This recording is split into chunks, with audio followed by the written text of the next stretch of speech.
Karachi reporter.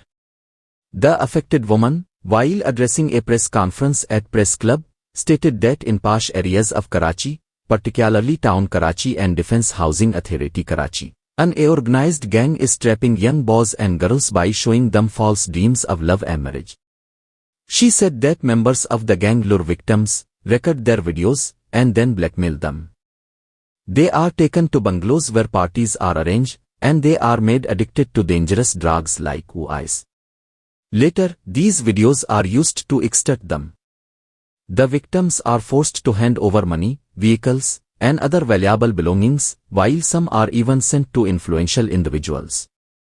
Further stated that she too was trapped with the promise of marriage, made addicted to drugs, her personal car was sold, and millions of rupees were withdrawn from her bank and social account. Despite this, she continued to be blackmailed through videos. She alleged that she was taken to a bungalow in Town Karachi, where she was drugged and severely tortured, and later shifted to a hospital in an unconscious state. She added that she was again taken to the same place where an attempt was made to assault her, but she managed to escape in an injured condition. The woman claimed that she possesses crucial evidence, including CCTV footage, a mobile phone, and chats containing videos and images of multiple boys and girls, which serve as key proof of the gang's activities. Let's hear from her in her own words about what she has to say. मेरा नाम इकरा भट्टी है। मेरी रिहाइश मलिर में है। इस वक्त पर मेरा एक केस चल रहा है जो कि सोशल मीडिया पर भी ऑलरेडी पब्लिक कर चुकी हूँ मैं। 5 अप्रैल 2025 को मेरा एक शख्स से रिलेशनशिप स्टार्ट हुआ था जिसका नाम है एहतशाम अहमद सोमरो, बैरिया का रिहाइश पजीर है। उसका रिश्ता आया मेरे घर पर जो नॉर्मली एक पाकिस्तान में जिस तरह लोकल एक रिवायत है उस तरीके से सब कुछ हुआ। वो लड़का, उसका काम यही था कि वो हर लड़की को इस तरीके से, उसकी फैमिली का काम यही था कि अप्रोच करना, शादी तक लेकर आना, मोहब्बतों के जाल में फंसाना। मुझे मेंटली उसने इस तरह रेडी किया, मेरे लिए खुद को मारना, पीटना, ये सब कुछ किया। उसके बाद जब मैं बिल्कुल उसकी मोहब्बत में गिरफ़्तार हो गई, जब मुझे पूरा उसकी मोहब्बत पे प्रॉपर यकीन आ गया और सब कुछ हो गया, उसके बाद उसका वो जो एक्चुअल रूप था, जो उसका रूप था कि वो उसके नशे, वो उसकी ज़िंदगी की बाकी लड़कियों की सारी चीज़ें, जिस तरह से उसकी ज़िंदगी में मेरा किरदार था उस तरह दसों लड़कियों की ज़िंदगी वो एक ही टाइम पर बर्बाद कर रहा था। वो आइस नामी एक नशा है वो करता था, और ना सिर्फ वो खुद करता था, वो दूसरी लड़कियों को भी वो नशा करवाता था। और वो नशा करवा के वो उनको इस कदर मैनिपुलेट करता था कि उसके बाद उसका काम सिर्फ उनको मेंटली हैरेस करना, फिज़िकली डैमेजेस देना। उसके लिए पैसे वाली लड़की का मकसद है कि उनके लिए कोई एक होती ना सोने के अंडे देने वाली मुर्गी, वो काम था उन लोगों का कि वो हर वो लड़की जो पैसा कमाती और सोशली या किसी तरीके से भी वो पैसे से फाइनेंशियली स्ट्रॉन्ग लड़की आकर, तो उन लोगों का काम था कि उन लड़कियों को अपने जाल में फंसा के उनका पैसा खाना, उनको इस हद तक बर्बाद कर देना कि वो शायद आखिर में अपनी जान देने पर आ जाएँ और या तो वो पागल हो जाए, इस तरह करना। तो 5 तारीख को पिछले साल अप्रैल में मेरा उससे रिलेशनशिप स्टार्ट हुआ। मई में मेरी और उसकी शादी होने वाली थी। उसकी फैमिली मेरे घर रिश्ता लेकर आई, लेकिन क्योंकि उन्होंने सिर्फ रिश्ता लेकर आना था, उन्होंने शादी नहीं करनी थी। खैर उसके बाद चलता रहा। उसने मुझे बहुत मैनिपुलेट किया चीज़ों पर, मेरी माजी की चीज़ें उठाने की कोशिश की, जबकि उसको उसमें कुछ भी इस तरह का नहीं मिला। लेकिन क्योंकि उसको कहीं ना कहीं मुझे गिल्टी साबित करना था, उसको कहीं ना कहीं मुझे टॉर्चर देने के लिए सारी चीज़ें करनी थी, जहाँ पर उसने मेरा कैरेक्टर मेरी नज़रों में गिराना था। एक एक करके वो शुरू में वो सारी चीज़ें मुझे प्रोटेक्शन लगती थी। शुरू में मुझे लगता था कि एक मर्द है, मुहाफ़िज़ है औरत का, लेकिन क्योंकि उसका काम ही ये था, वो मुहाफ़िज़ नहीं था। उसका काम था सिर्फ लड़कियों को इस तरीके से प्रॉपर अपने जाल में फंसाना। शुरू में वो सारी चीज़ें मुझे फिर भी अच्छी लगती थी कि एक मर्द मेरे लिए मुहाफ़िज़ हो रहा है, वहाँ पर मुझे बचाने की कोशिश नहीं की। उस दिन के बाद से नाम जो है एक बार दोबारा रिपीट करें आप। उनके दोस्तों के ना, उनके दोस्तों में सबसे बड़ा जो इसका साथी है हर चीज़ में, जो इसका साथ देता है, उसका नाम है काजिम शाह। काजिम शाह का काम ना सिर्फ लड़कियों को, बहुत सारे लड़कों को भी इस नशे पे, जो यंग यूथ है उनको नशों पे लगाना, क्योंकि ये सारे वो लोग हैं जिनको कमाई के कोई ज़रिए नहीं है। इनके लिए कमाई का ज़रिया यही है कि किसी को नशे पे लगाना, और जब नशे पे लगाना तो इन लोगों को वो नशा खुद करने के लिए फ्री में मिल जाता था। तो इन लोगों का काम, सबसे पहला नाम काजिम शाह, दूसरा नाम आयशा जाहिद जो इनकी सो कॉल्ड बहन है, और इस बहन का काम ये है कि ये खुद उसके साथ भी फ़िज़िकली इन्वॉल्व है इसके उसके साथ भी जिस्मानी ताल्लुकात वही हैं जो एहतशाम की दूसरी लड़कियों के साथ हैं, और ये दुनिया के सामने उसकी बहन होती है। और इसके अलावा उसका काम है इसको लड़कियां ला कर देना डिफरेंट जगह से। इसकी अपनी काज़ान, इसकी अपनी दोस्तें थी, सब उनको आइस पर लगा चुकी है ये लड़की आयशा जाहिद। उसके बाद एक लड़की है कायनात मलिक। कायनात मलिक डिफेंस की एक जानी मानी आइस डीलर हैं, उनका काम सिर्फ नशे सप्लाई करना है। आयशा जाहिद, इनका एक दोस्त है जमाली, वो वहाँ पर मौजूद था। उस जगह पर मौजूद इसका एक दोस्त सुलेमान, जो कि अभी अभी रिहाब भी काट कर आया है। सुलेमान और इसकी एक और दोस्त मुस्कान, ये वो लोग थे जो 17 अगस्त वाले दिन, जिस दिन इसने पहली बार मुझे कैसे कौन से फेज में है ये बंगला जहाँ पे रेप कर लिया था, जहाँ आपको मारा? बहुत अलग अलग जगह है, एक जगह नहीं है। मैं सारी जगहों की निशानदेही भी कर सकती हूँ।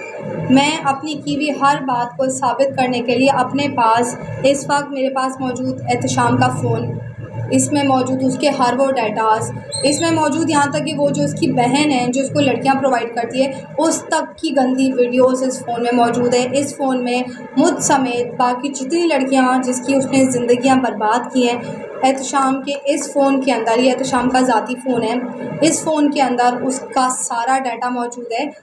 बहुत सारा नहीं है क्योंकि ऑब्वियसली वो बहुत सारी चीज़ें अपने पास से बैकअप कर चुका है। जितना इस फ़ोन में इस वक्त पर डाटा मौजूद है, इस वक्त मेरे हाथ में उसके हाथों से बर्बाद हुई भी बहुत ज़िंदगियों का रिकॉर्ड है।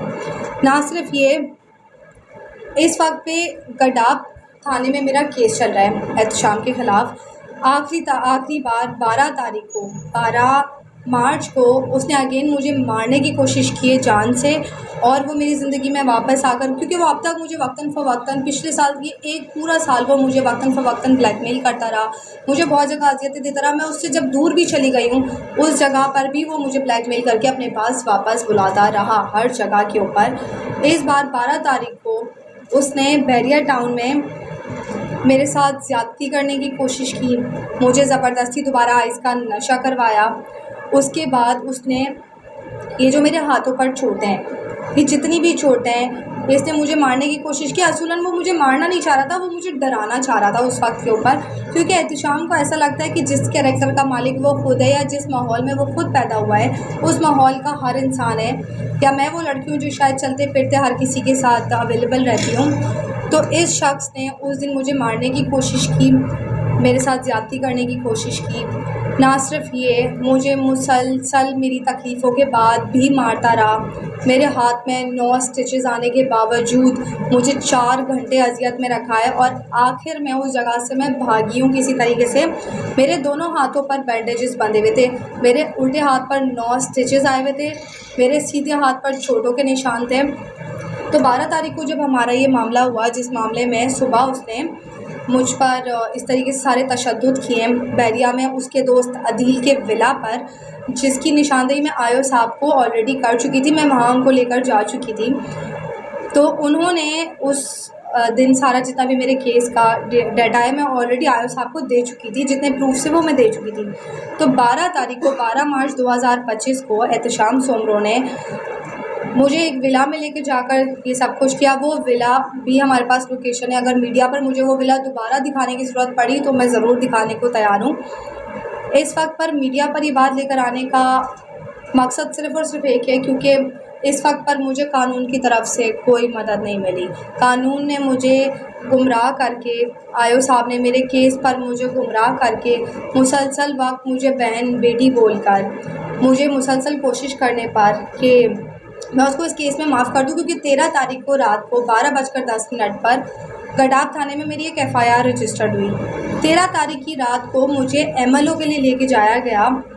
जो मेरे कपड़े थे, क्योंकि जो मुझे चोटें लगी थी, मेरे सारे कपड़े खून में रंगे हुए थे, वो सब मैंने आयो साहब को, और जिस जगह पर उसने मुझे नशे कराए, क्योंकि जब मैं गाड़ी को वहाँ से लेके जाने में कामयाब हो गई थी तो गाड़ी में एहतशाम अहमद का ये फ़ोन, उसके अलावा गाड़ी में मौजूद उसके आइस के पैकेट्स, उसके अलावा जो जिस चीज़ में वो नशा होता है, एक स्टिंग की बॉटल के ऊपर एक बाउल रखकर जो नशे का पूरा तैयार होता है, सैंपल के तौर पे मैंने हर वो चीज़ प्रूफ के तौर पर मैंने आयो साहब को सबमिट की थी 13 तारीख की रात को।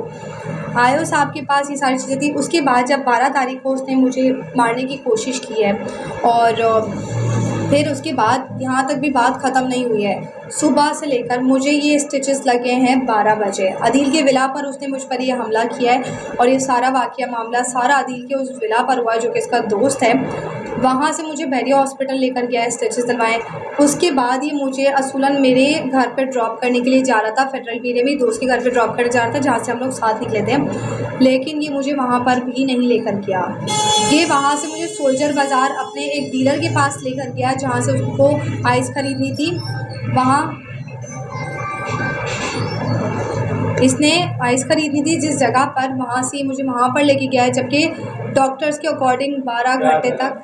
आखिर में मेरी सिर्फ एक अपील है कि इस वक्त पर क्योंकि मेरी और मेरी फ़ैमिली को जानी और माली नुकसान दिए जा रहे हैं, मुसलसल हमें मुसलसल थ्रेट्स दिए जा रहे हैं, तो मैं इस वक्त पर चाहती हूँ कि हमें प्रोटेक्शन प्रोवाइड की जाए पुलिस की तरफ से या कोर्ट की तरफ से, हमें प्रोटेक्शन प्रोवाइड की जाए।